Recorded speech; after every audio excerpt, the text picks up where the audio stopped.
awesome Egyptians.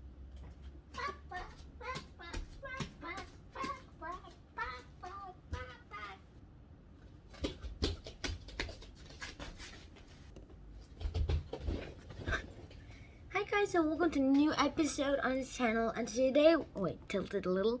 Today we will talk about horrible histories, awesome Egyptians. So how will we get started?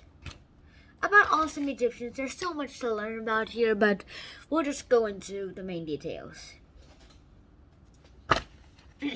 Now this is an Egyptian, probably a fake Egyptian, and most likely a woman because of this false beard here. Let me see. Yeah, this false beard here. And to be honest, also the wig and how it seems, but pretty much it seems like a man at first glance, but most likely to be a woman because of the fake beard. Unless it's a beardless man, but that doesn't really matter here. Alright. Who are the Egyptians? Well, as the name says, they're the people of Egypt.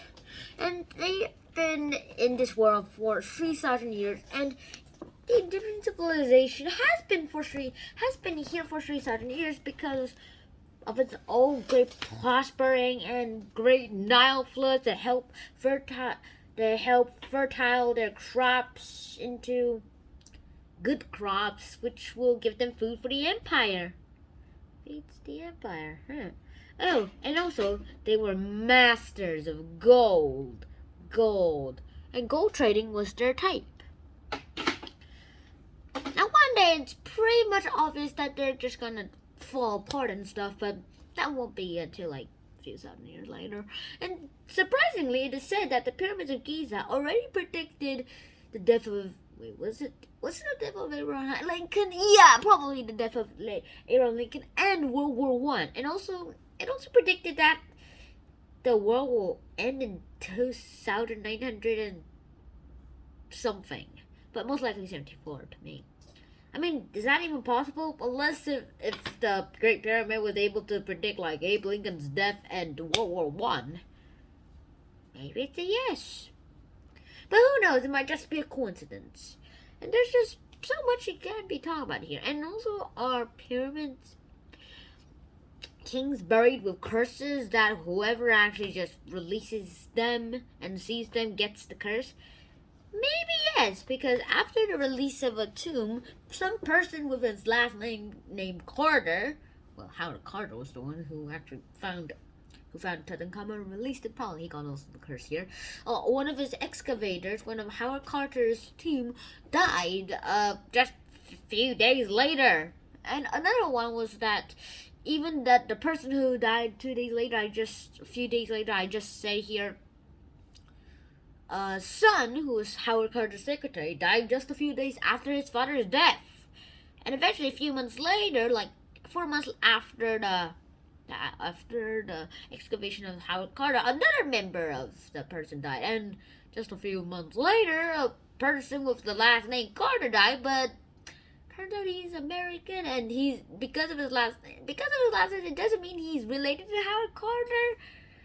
It's just that his last name is Carter, and he's not related to Howard Carter at all. But just less than a year later, or maybe a few years later, I'm not sure when, but he died himself of a beetle bite.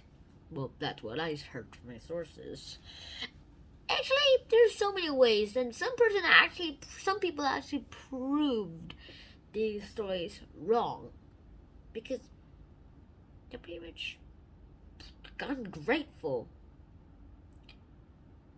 And if you're talking Egyptians, it's on the matter of the world.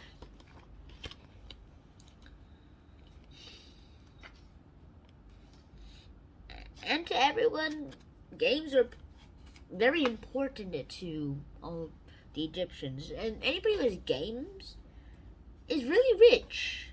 And that actually means it. Oh, and here's also a little library of hieroglyphics. Now, what are hieroglyphs? Well, hieroglyphs are like words, except the Egyptians used them for pictures. And for years, we never knew what the hieroglyphs meant until we found the Rosetta Stone. and it told the same story in 3 different languages on the same stone. Ancient Greek official official hieroglyphics in that time, and modern day everyday hieroglyphs in back then. And by comparing these 3 languages, the mystery of the hieroglyphs were solved, and we can read hieroglyphs now. So I guess that's pretty much it for now. But in the comment, he did die at 18 years old, but we don't know actually why. And coincidentally, one of the people who died of a mosquito bite on the left cheek. Of a bite on the left cheek. And when the X-ray people literally examined Tutankhamun, they found out that there was a mark on him, on his face, and on the same part, some place of the left cheek. Coincidence or curse? You decide. But if you literally want to write hieroglyphs as well, just research it online and you'll find out. And if you want to learn more about the Rosetta Stone and you want to learn it in Greek so you can actually read what it is about, then just go ahead and search that online. The best way to learn by yourself is to research it online and find the best way you really want to learn. So I hope you enjoyed this episode. If you did enjoy this episode, please like, share, and subscribe to the channel if you haven't already. And I'll see you in the next episode. Shan out and peace.